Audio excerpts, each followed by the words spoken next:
Robertson Found Raising Pigeons. James here. Hope this finds everyone doing well, as always. Oh my goodness gracious. It's an exciting day today. And that is because we are shipping a bird to one of our viewers who apparently is a pretty big fan and doesn't know that I'm shipping this bird to them. Yes, oh yes, so this is gonna be fun. Stay tuned. Let's do a little update and then we'll get back to that. Man, I'll tell you what, I wish I had the ability to ship pigeons anywhere around the world, because I do get a lot of messages from people in the Philippines, people in India, Sri Lanka, from all over the world really, asking about getting pigeons from me. And unfortunately, I just can't ship pigeons there to those areas. I wish I could, but they would end up dead en route. So it's just not possible to ship birds to those remote areas at this time. I wish it was possible. Maybe someday it will be. All right, let's do a quick update. Let's go to the breeder section. It's pretty chill in here right now. I already fed them once today. Most birds are on youngsters at various ages, and I'm trying to decide if this should be the last round or if I should do one more round of youngsters off of select breeding pairs. This bird right there is the Cantador hen, bred by Ramiro at Aztec Loft. She is a granddaughter of Wolverine. Beautiful hen. I have her paired up with Falco, an original Falco Ebon bird from the Netherlands. I've sent a lot of their youngsters out to races this year. Didn't get to test that pair at all last year because I got them late in the year, late in the season. But also still breeding some of these imports from Poland from Greg Rockets.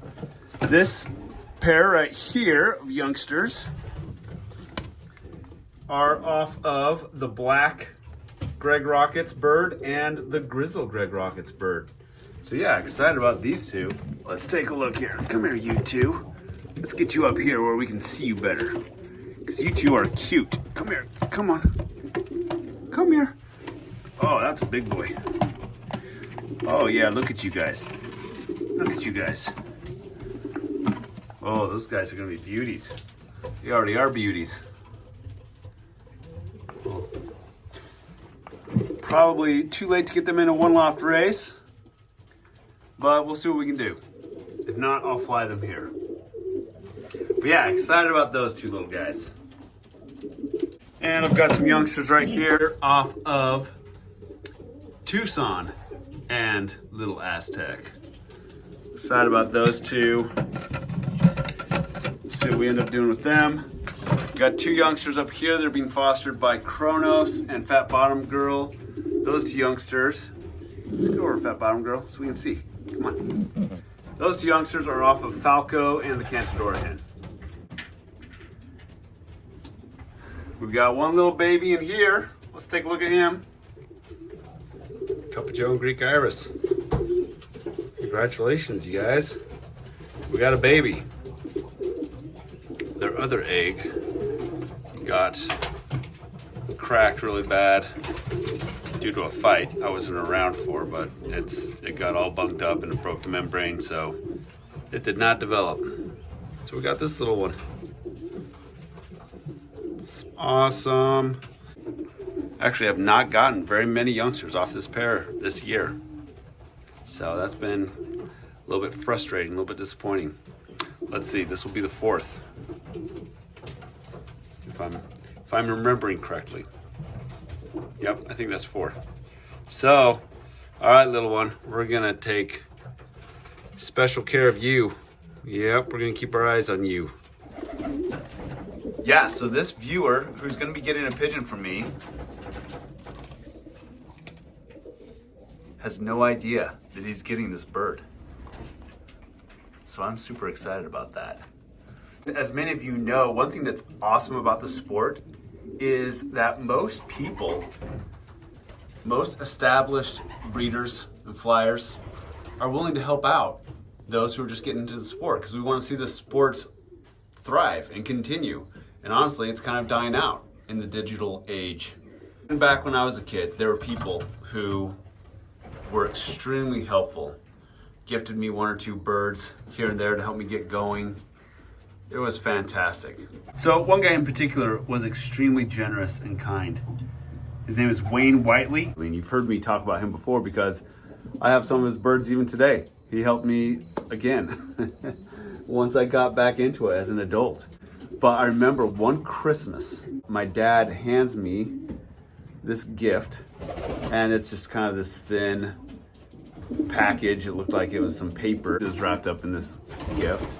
And I said, maybe we should start with this present, because he always handed out the presents to all the kids. One present at a time. So we handed this one out. Let's start with this present. Here you go, James. And I looked at it, opened it up, and pulled out, I think, 4, maybe it was 6 sheets of laminated paper.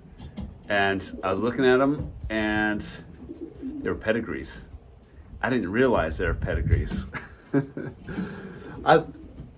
This was at like 5 a.m. in the morning. Anyways, I was looking at them and I thought, man, someone did my genealogy for me.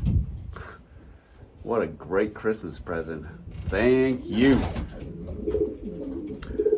It wasn't genealogy. It took me about 5 seconds after thinking that to realize, oh my gosh, these are pedigreed racing pigeons.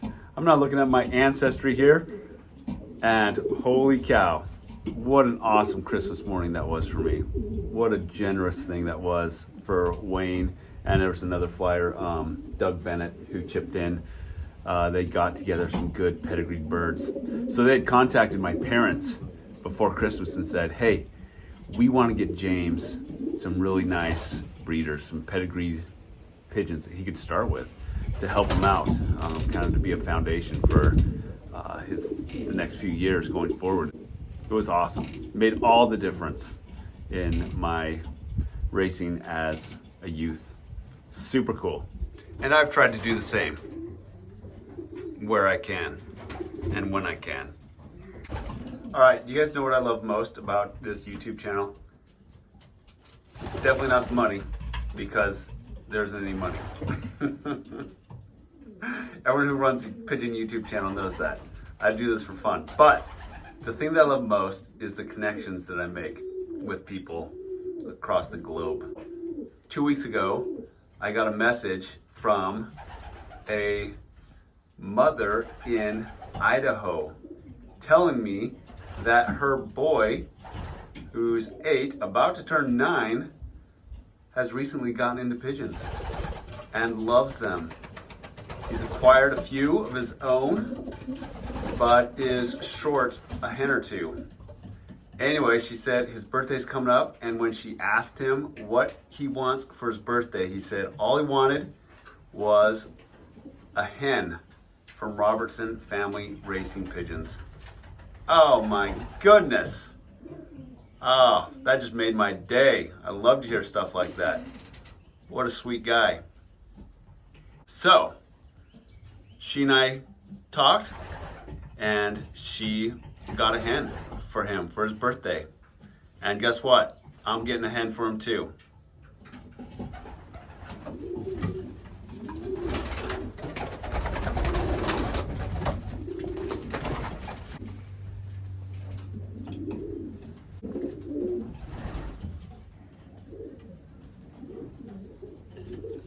That's a good one right there. A very good one. This is band number 26, 2022 RFRP. This is a sweet little hen off of Lone Star and Athena. So this is a half sister to Flyboy. She's a pied. She's got 1 or 2 little white feathers there. But oh my goodness, she is a beauty. If she was entered in an eye sign contest, she would win. And she just handles great. There's no space between the end of her keel and the beginning of her vents, which are really tight.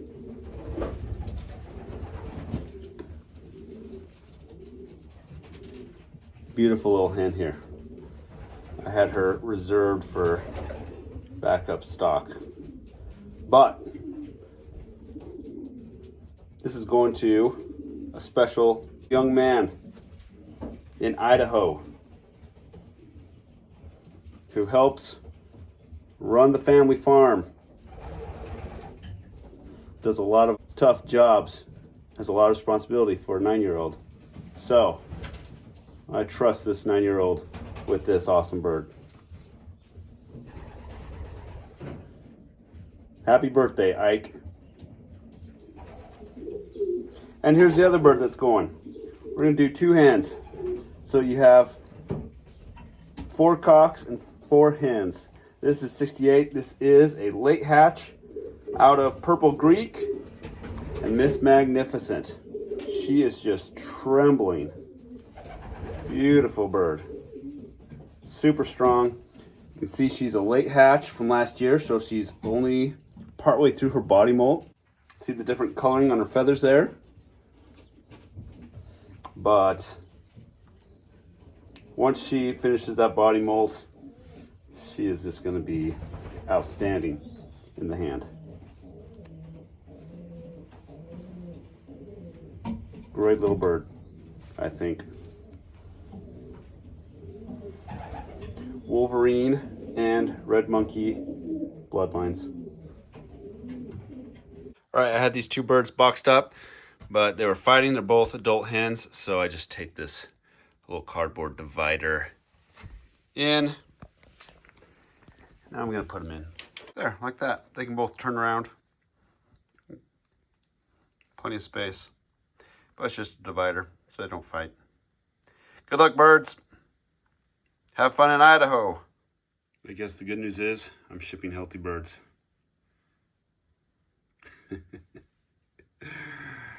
The bad news is, well, I have poop in my hand.